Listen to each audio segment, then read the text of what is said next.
So, diggity diggity diggity diggity hey. Diggity diggity diggity diggity hey.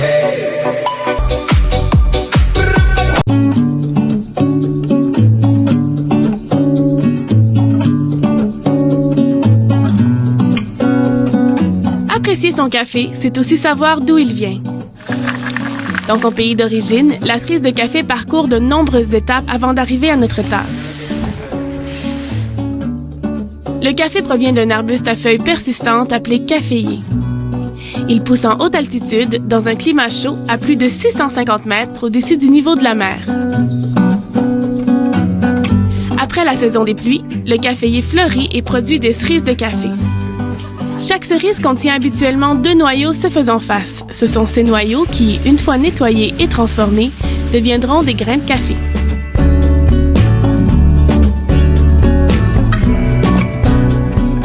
Les cerises sont cueillies à la main. Elles sont ensuite transformées au bénéficio humido, où on utilise la méthode humide pour extraire le grain vert du fruit.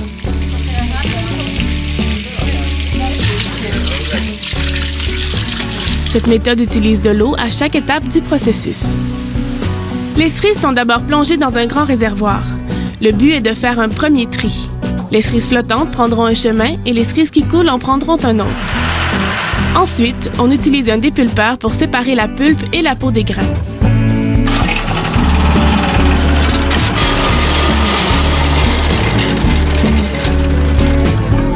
Le café fermente pendant 24 à 48 heures afin que le mucilage se retire. Les grains sont lavés et séchés au soleil. Le café est ensuite décortiqué afin d'enlever la parche, puis il est poli. C'est maintenant le temps du triage.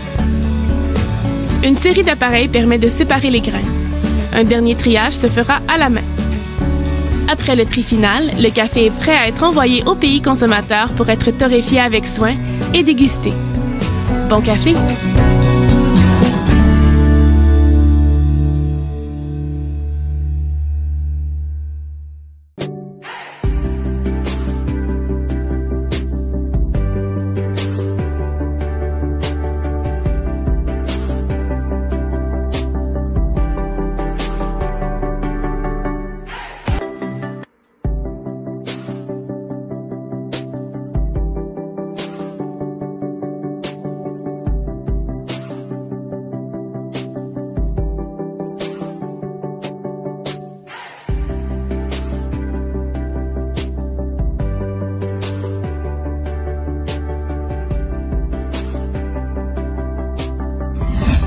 Bienvenue sur Agripreneur en Action.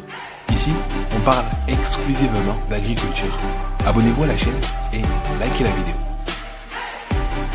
Un jour plus tard, la chaleur et l'humidité. Au fond des pots que nous avons trouvés, nous allons déposer une couche de fibres de coco pour faciliter l'évacuation des excès éventuels d'eau. Nous allons remplir à moitié nos seaux avec un substrat riche et placer 3 sacs pépinières par pot.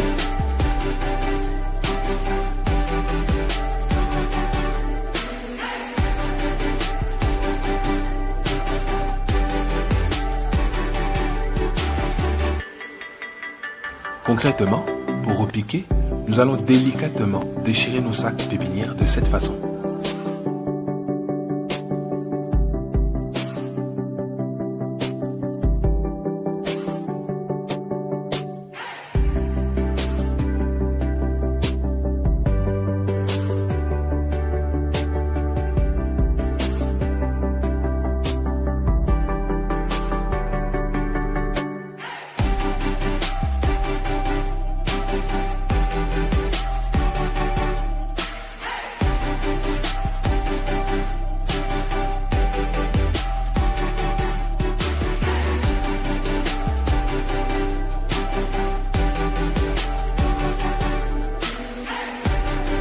Puis, les recouvrir de terre.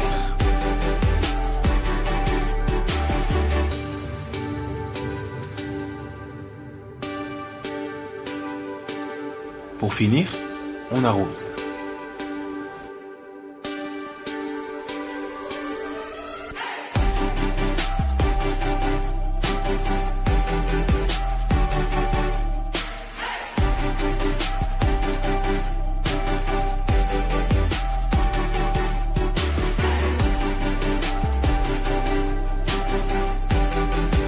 À ce stade, nous allons rajouter de la terre enrichie au compost ou au fiente.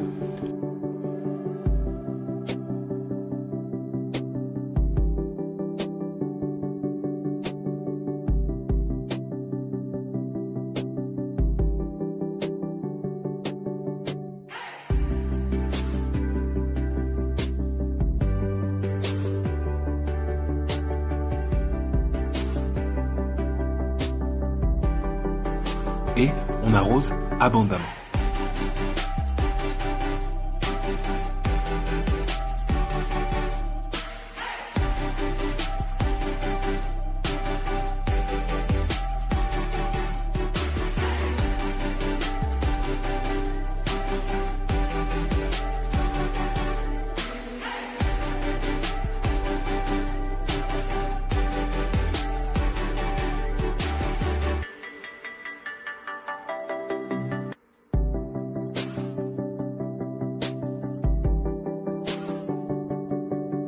« 85 jours après le semis, récolte est enfin arrivé.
On peut ensuite les rincer de cette manière avant de les consommer.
Apprécier son café, c'est aussi savoir d'où il vient. Dans son pays d'origine, la cerise de café parcourt de nombreuses étapes avant d'arriver à notre tasse. Le café provient d'un arbuste à feuilles persistantes appelé caféier. Il pousse en haute altitude, dans un climat chaud, à plus de 650 mètres au-dessus du niveau de la mer. Après la saison des pluies, le caféier fleurit et produit des cerises de café. Chaque cerise contient habituellement 2 noyaux se faisant face. Ce sont ces noyaux qui, une fois nettoyés et transformés, deviendront des grains de café.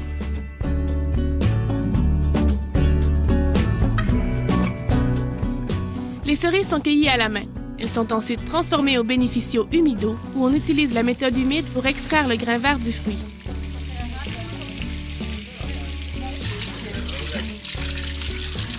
Cette méthode utilise de l'eau à chaque étape du processus. Les cerises sont d'abord plongées dans un grand réservoir. Le but est de faire un premier tri. Les cerises flottantes prendront un chemin et les cerises qui coulent en prendront un autre. Ensuite, on utilise un dépulpeur pour séparer la pulpe et la peau des grains.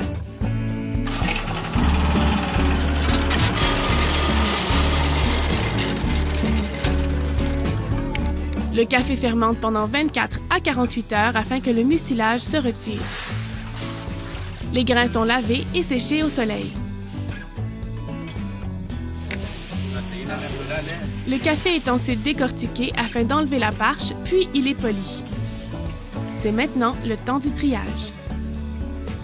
Une série d'appareils permet de séparer les grains. Un dernier triage se fera à la main. Après le tri final, le café est prêt à être envoyé au pays consommateur pour être torréfié avec soin et dégusté. Bon café!